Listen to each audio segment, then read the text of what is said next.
हमारे Sai edu pharma के viewers को मेरा नमस्कार। आज हम जानेंगे कि अगर हमको AERB से फाइनेंशियल ग्रांट लेना है for organising conferences and workshops तो हमको क्या करना होगा। AERB का फुल फॉर्म है एटॉमिक एनर्जी रेगुलेटरी बोर्ड।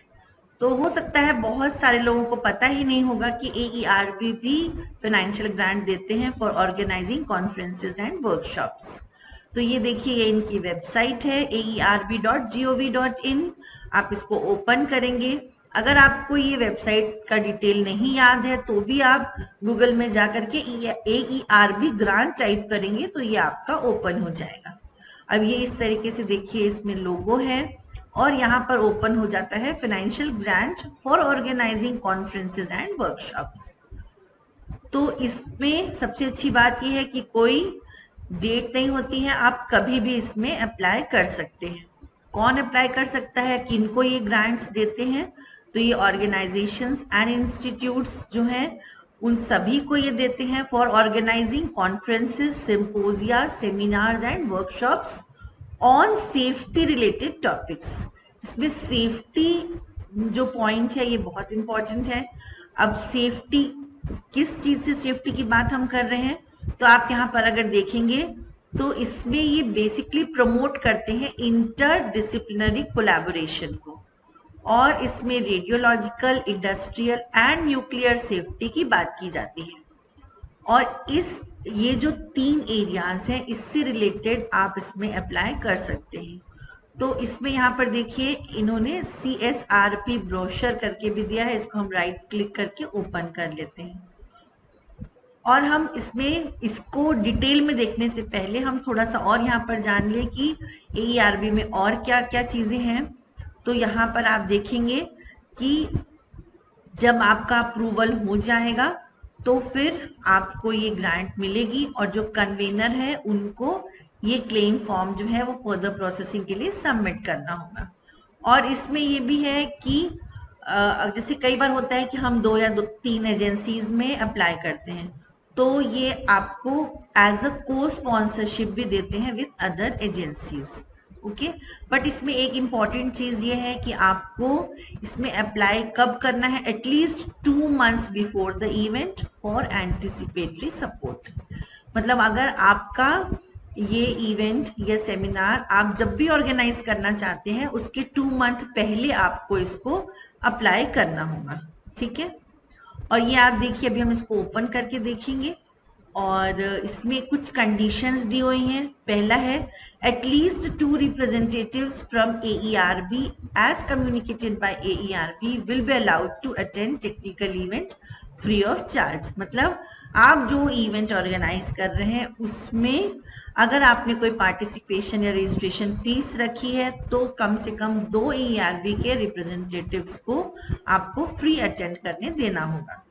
दूसरा ये है कि जो आपकी प्रोसीडिंग्स होंगी टेक्निकल इवेंट की वो आपको AERB लाइब्रेरी के लिए भेजना होगा।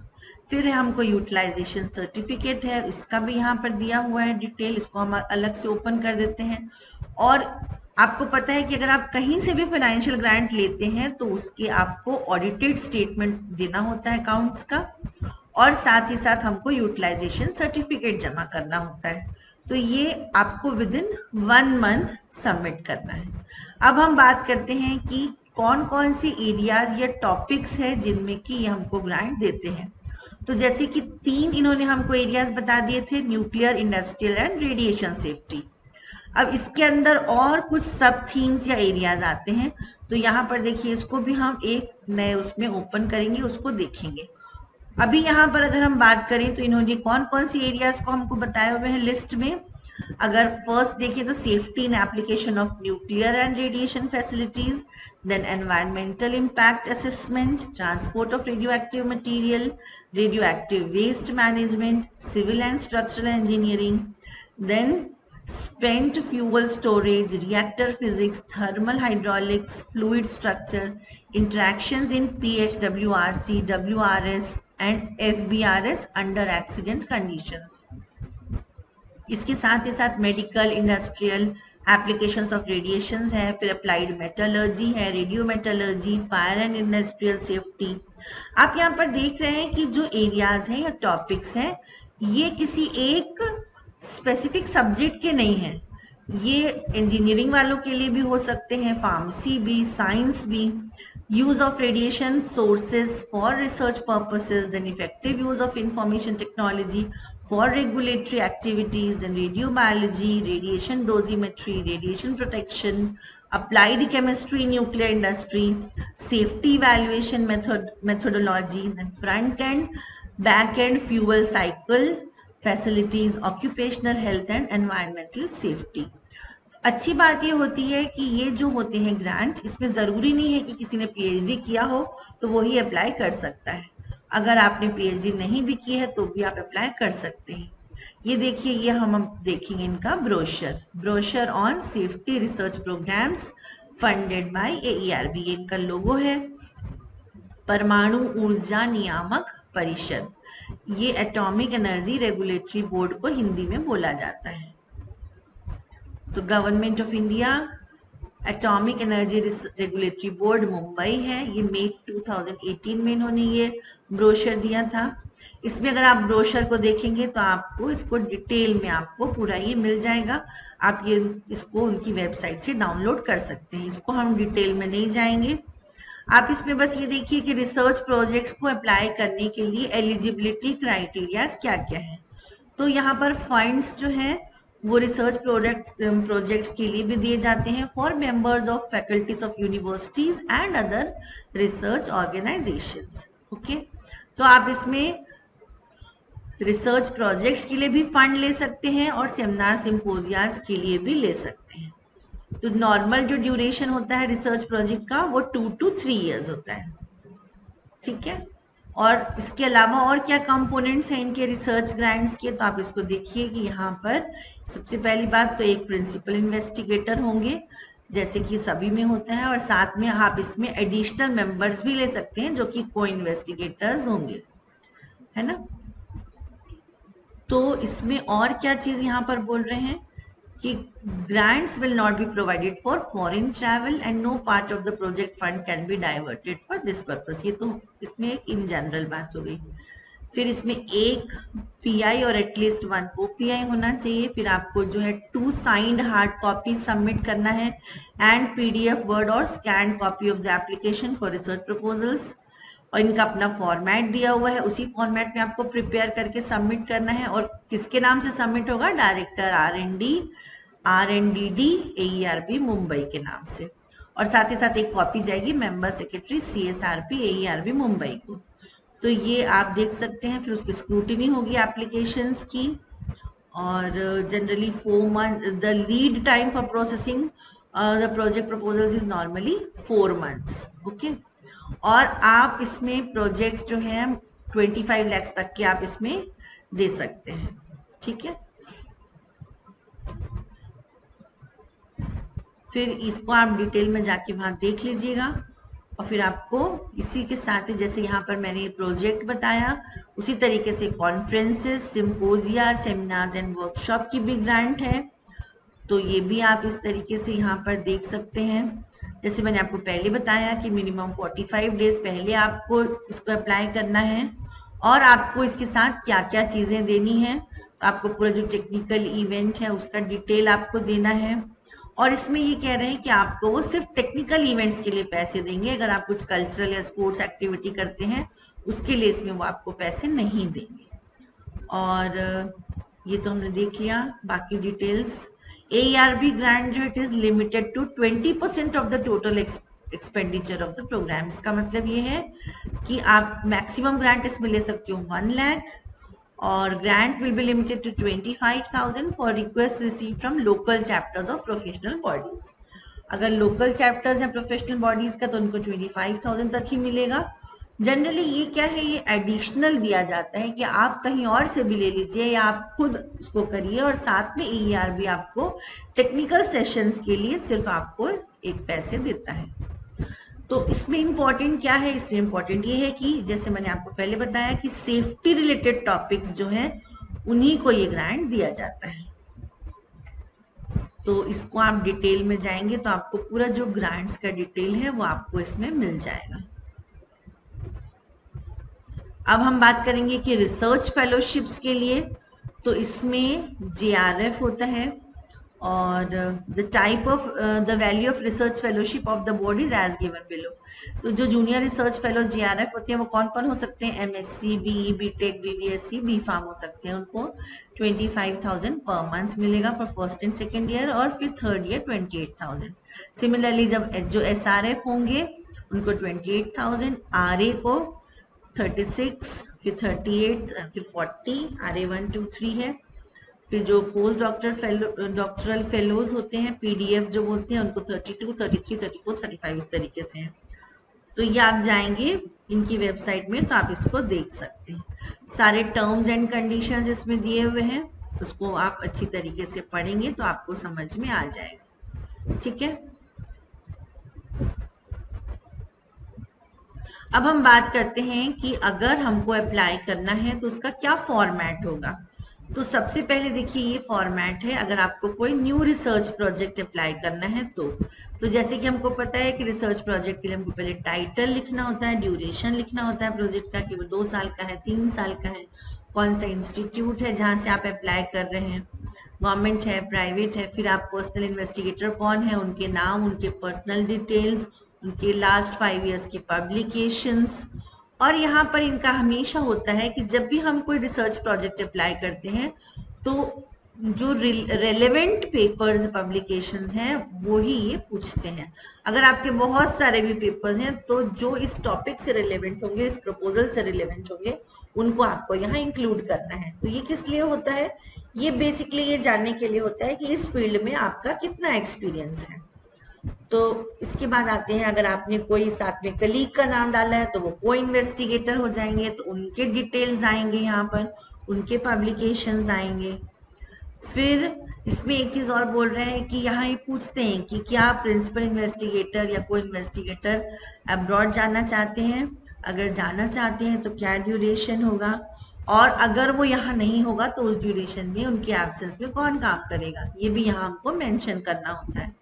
इसके बाद आते हैं हम प्रोजेक्ट में। तो जब भी हम कोई भी एक प्रोजेक्ट लिखते हैं तो पहले हमको एक प्रॉब्लम को आइडेंटिफाई करना होता है जिसको कि हम सॉल्व करते हैं। तो हमको यहाँ पर इम्पोर्टेंस ऑफ द प्रॉब्लम लिखना है, जिसमें कि हम लोग स्टेटस ऑफ द प्रॉब्लम लिखते हैं और फिर उसको कैसे ठीक करना है वो लिखते हैं। फिर आता है रिलेटेड वर्क ऑलरेडी परफॉर्म्ड, मतलब आपने उससे रिलेटेड क्या कुछ पहले काम कर लिया है, काम शुरू कर लिया है। और साथ ही साथ फिर तीसरा पॉइंट आता है सिमिलर और रिलेटेड वर्क इन प्रोग्रेस, मतलब और क्या काम उसके साथ चल रहा है इंडिया में या कहीं बाहर। ये ज़रूरी नहीं है कि आप ही कर रहे हो, कोई और लैब में भी चल रहा है तो वो आपको यहाँ पर मेंशन करना है। इसके बाद आता है कि साइंटिफिक स्कोप आपको 400 वर्ड्स में लिखना है, वर्क प्लान देना है, ये बहुत इंपॉर्टेंट है। इसको जनरली हम टाइमलाइन के हिसाब से देते हैं, मतलब first year, second year, third year, अगर 3 साल का है तो आपको फेजेस लिखने होंगे कि कब आप क्या काम करोगे, किस मेथड से करोगे, कौन सी टेक्निक यूज करोगे। तो पूरा आपको डिटेल में जो प्लान है वो देना होता है। फिर आता है डिलीवरेबल्स ऑफ द प्रोजेक्ट, मतलब इसमें आपने क्या क्या चीज़ डिलीवर करनी है, क्या क्या चीज़ इसमें आपका आउटकम आएगा, क्या इंपॉर्टेंट माइलस्टोन्स होंगे, टाइम शेड्यूल होगा, ये पूरा डिटेल हमको लिखना है। फिर इसके अलावा यहाँ पर और है कि क्या आपने पहले से कोई और प्रोजेक्ट आपने किया है या AERB से रिलेटेड कुछ किया है तो वो आपको लिखना है। लास्ट 3 इयर्स में आपने क्या कोई प्रोजेक्ट सबमिट किए हैं। फिर प्रोजेक्ट्स करेंटली अभी आपके अंडर में कौन से प्रोजेक्ट्स हैं, तो ये पूरा डिटेल आपको लिखना है, ये इन्होंने दिया हुआ है एक टेबल फॉर्म में। फिर आता है सबसे इम्पोर्टेंट कि आप उनसे जो पैसा मांग रहे हैं उसका क्या बजट है, तो इसको हमको केयरफुली बनाना है। तो जैसे मैंने आपको बताया कि अगर हम 3 साल के लिए अप्लाई कर रहे हैं तो हमको तीनों साल का बजट सेपरेटली बताना होगा। जैसे कि अगर आप स्टाफ अपॉइंट कर रहे हैं तो जैसे हमने ऊपर देखा JRF, SRF, RA हम अपॉइंट कर सकते हैं, तो उनकी सैलरीज ऊपर अभी हमने आपको बता दी थी, वही सैलरीज रहेंगी। फिर हाउस रेंट अलाउंस, HRA क्या आप देने वाले हैं, इक्विपमेंट आप कौन सा परचेज करेंगे, यहाँ इंपॉर्टेंट है कि आपको उसकी लिस्ट, उसका प्राइस और साथ ही साथ ये लिखना है कि क्यों आप इस इंस्ट्रूमेंट को परचेज करना चाहते हैं। फिर आते हैं कंज्यूमेबल्स, जिसमें आपको लिस्ट देना है। कंज्यूमेबल्स क्या होते हैं? आपके केमिकल्स, ग्लासवेयर, इक्विपमेंट्स जो कि हम रेगुलर में यूज करेंगे। इसमें आप कुछ किट्स भी डाल सकते हैं, डिटेक्शन वाले किट्स हैं। फिर कंटिजेंसीज है, कंटिजेंसीज में जनरली हम फोटोकॉपी, स्टेशनरी वो सब डालते हैं। फिर है कंप्यूटर चार्जेस, आपको अगर लगता है कि आपको कुछ कंप्यूटराइज्ड कराना होगा या उसके सेपरेटली चार्जेस होंगे। और फिर आता है ओवरहेड्स, ये है 15% एक्सक्लूडिंग कंटिजेंसी।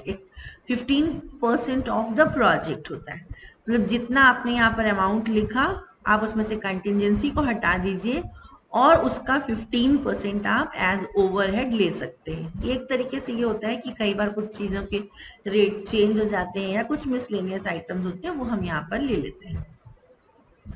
इसके बाद आता है कि जो आपने प्रोजेक्ट बनाया है उसमें आपका जो इंस्टीट्यूट है उनका क्या परसेंटेज रहेगा, उनके कंट्रीब्यूशन का। क्या आप कहीं और से भी किसी और सोर्स से भी आप कुछ ग्रांट लेने वाले हैं इसी प्रोजेक्ट के लिए, और आप AERB से कितना परसेंटेज मांग रहे हैं। सपोज 100% है, मान लो आप AERB से 50 मांग रहे हैं, 30 आपको कहीं और से मिल रहा है और 20 आपका कॉलेज दे रहा है। तो इस तरीके से आपको प्रोजेक्ट फंडिंग का परसेंटेज लिखना है।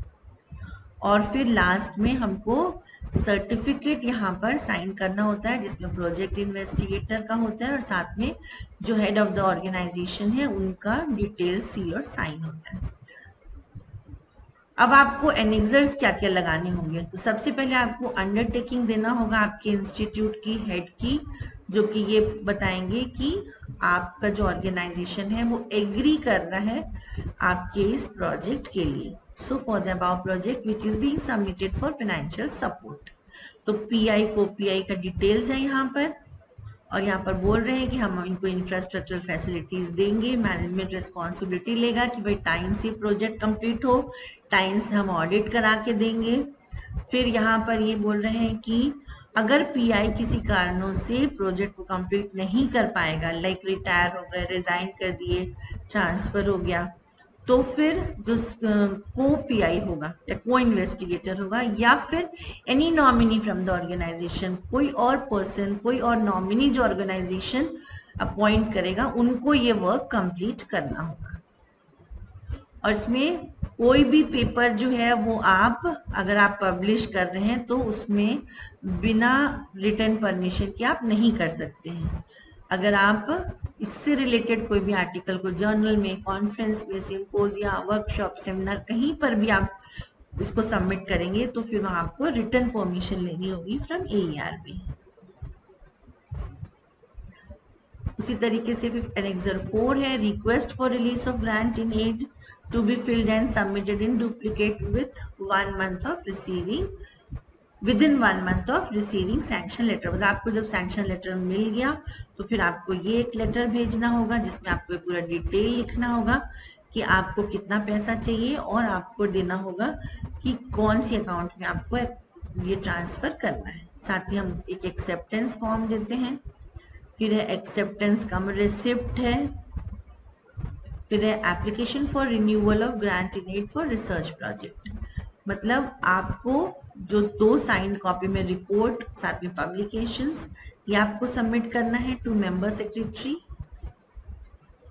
इसमें आपको टाइटल देना है प्रोजेक्ट का, number and date of first sanction of scheme है, फिर डेट ऑफ एक्चुअल कमेंसमेंट है, फिर इन्वेस्टिगेटर्स के डिटेल है। ये आपको उन्होंने बता दिया कि किस तरीके से आपको रिपोर्ट जो है वो सबमिट करनी है। हर चीज़ के इसमें फॉर्मेट दिए हुए हैं, आपको इसी हिसाब से पूरा बनाना है और वहाँ सबमिट करना है। जब आपका कंप्लीट हो जाएगा तो इस तरीके से यूटिलाइजेशन सर्टिफिकेट हमको बना के देना होता है। और यहाँ पर क्या बोल रहे हैं कि at the end of each year, her year के एंड में आपको अकाउंट से ऑडिट करा के देना होगा, first year, second year, third year में आपको कितने पैसे मिले और आपने कितने अमाउंट को स्पेंड किया। फिर आपको इन्वेंट्री मेंटेन करनी है कि आपने जो इक्विपमेंट परचेज किया वो क्या है, उसको आपने कहाँ एंटर किया है, पूरा डिटेल्स यहाँ पर आपको ये बता रहे हैं। फिर फाइनल जो रिपोर्ट होगी एंड में, ये पहले तो था हर साल भी हमको रिपोर्ट सबमिट करनी होती है। फिर जब पूरा वर्क कंप्लीट हो जाता है तो लास्ट में हमको 2 हार्ड कॉपी सबमिट करनी है और साथ में हमको उसकी सॉफ्ट कॉपी भी देनी होती है, पीडीएफ में, स्कैन में या वर्ड में। इसमें आपको टाइटल लिखना है, name of the institute. Title किसका? प्रोजेक्ट का title, the name of the institute, the name and address of the institute, then title, reference number, date of first sanction। तो ये पूरा डिटेल इन्होंने फॉर्मेट दे दिया हुआ है कि आपको इसको इस हिसाब से बना करके फाइनल रिपोर्ट जमा करनी है। फिगर्स हैं, टेबल्स हैं, और जो आपको टेक्निकल रिपोर्ट बनानी है वो पूरा उसका डिटेल ये यहाँ पर इन्होंने हमको बता दिया है।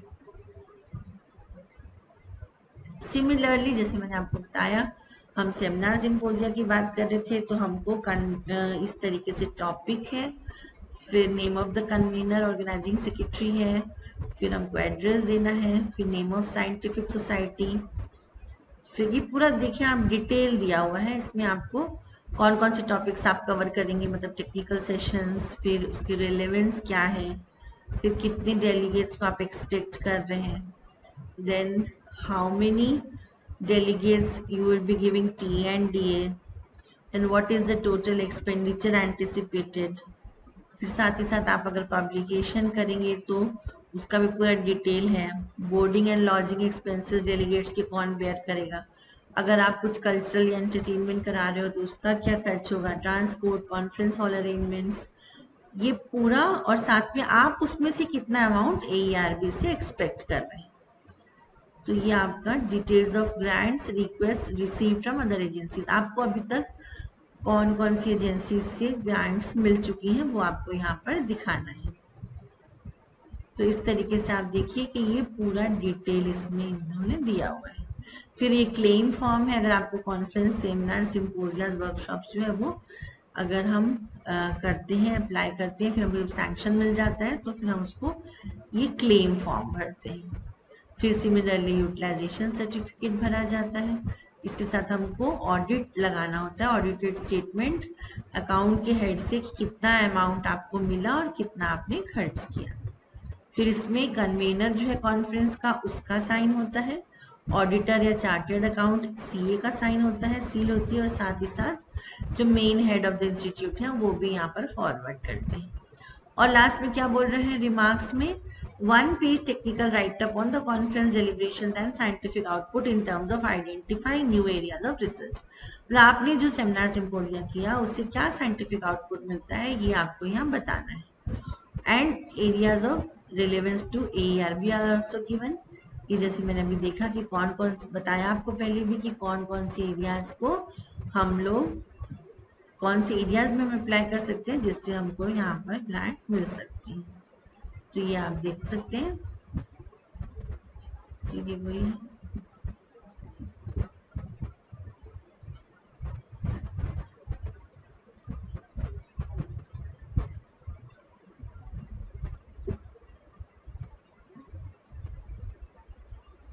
तो ये आप देखिए यहाँ पर 21 एरियाज दिए हुए हैं, आप चाहें तो इसका स्क्रीनशॉट ले सकते हैं, नहीं तो AERB की जो वेबसाइट है aerb.gov.in, वहाँ जा करके भी आप इसको ले सकते हैं। Thank you so much. Stay connected with Sai edu pharma. अगर आप हमारे और भी वीडियोस देखना चाहते हैं तो हमारी प्लेलिस्ट ओपन करिए। एक हमारी प्लेलिस्ट बनी हुई है रिसर्च की, एक हमारी बनी हुई है फंडिंग एजेंसीज की। तो आप उनमें जाइए और आप देखिए कि हमने बहुत सारे उसमें वीडियोस डाले हुए हैं, जैसे कि DST से रिलेटेड है, फिर ICMR है, और कौन कौन सी एजेंसीज हैं जो फाइनेंशियल ग्रांट्स देते हैं और उसको आपको किस तरीके से अप्लाई करना है वो हमने डाला हुआ है। तो आप जाइए वेबसाइट हमारे YouTube channel Sai edu pharma में और उसको ज़रूर देखें, और साथ ही साथ आप हमारे इस चैनल के साथ कनेक्ट हो जाइए, जिससे कि अगर और भी हम वीडियोस डालते हैं तो आपको उसका नोटिफिकेशन मिल सके। Thank you so much. Stay safe, stay connected with Sai edu pharma, and always keep learning।